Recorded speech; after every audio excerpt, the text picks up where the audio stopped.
This is my question one, and I'm showing how I use, developed, and challenged conventions of existing media products for the trailer. So I used a green black splashback showing like the age rating and like how the trailer's been approved for a select audience, and yeah. This is a common convention throughout thriller trailers. For example, we found it in the films Gone and Prisoners. We also shown the production logo, as this is a constant theme throughout all the thriller trailers that we had to look at. For example, Taken implemented it at the start, whereas Gone only included it after about 5 or 6 seconds of footage had been played, so we decided to use the first image. It also started off with a track which was a close-up, and we thought like this was necessary, as we've seen this quite a bit, and it also shows normality.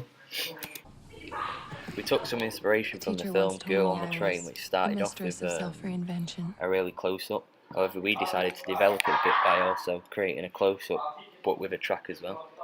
The fact that we used the transition to fade to black and show the written text, kind of like, this is something that we saw quite a bit in trailers, so we just thought we'd use this. However, we did change it quite a bit because it didn't have like the font, like, so it's quite separate from everything else. The use of the over the shoulder kind of gives a good perspective of what the antagonist sees. Yeah, I've just got to wait for the bus and then I'll be there. You can go and work in there if you want. The use of a pan kind of kept it fluid, and this gave it quite a good look.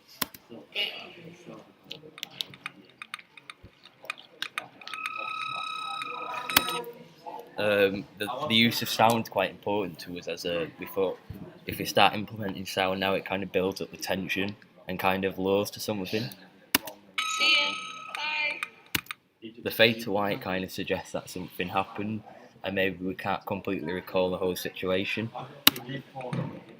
The point of view shot where we see like the perspective of the antagonist on the floor kind of gave good perspective of what was happening and kind of like keeps the audience in mystery.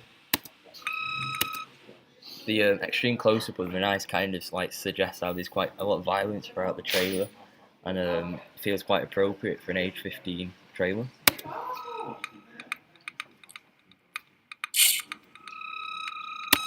The use of a two-shot kind of like it creates a bit of focus for the audience to kind of look at, and now they understand like what's going on.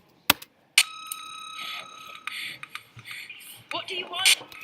The extreme close-up kind of it shows the emotion of the characters throughout the trailer, and kind of gives a sense of like meaning of what the trailer is all about. We also saw this used in the trailer for Southpaw, which kind of shows the emotion that the character's going through. The flash insertions of white kind of they kind of create a bit of mystery, and kind of like it doesn't make it so clean and like clear for the audience, so they kind of feel like they need to go and watch the trailer, the film now. Why me?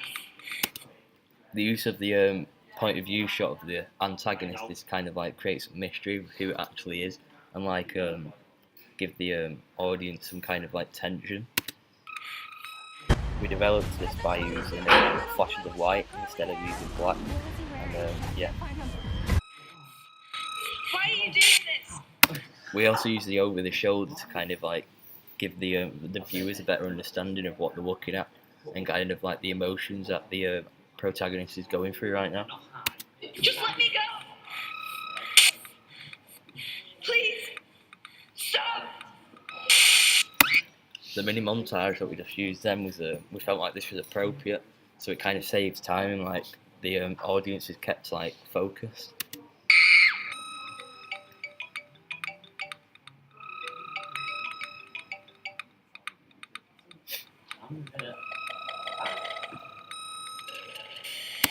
The montage that we included as well kind of creates some more mystery, and kind of keeps the audience in suspense, and they don't really understand what was happening.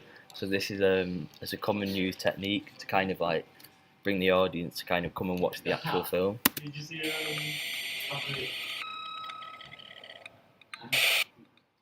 we decided to change the montage a little bit from all the ones that we'd seen previously, as we thought they all build up quite a bit, whereas if we keep ours quite fast from the start, it kind of keeps the viewers in suspense and they don't really understand what's happening.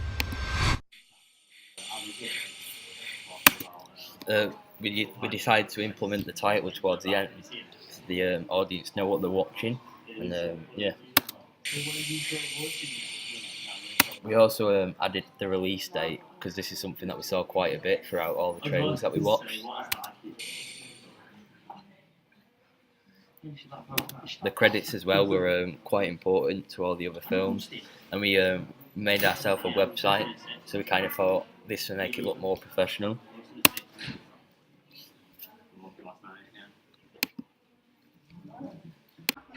We also developed the idea to include the title, the release date, and the credits at the end of the whole trailer, because this is something that we saw quite a bit throughout all the trailers that we'd seen, so we just felt that it would be appropriate to include this.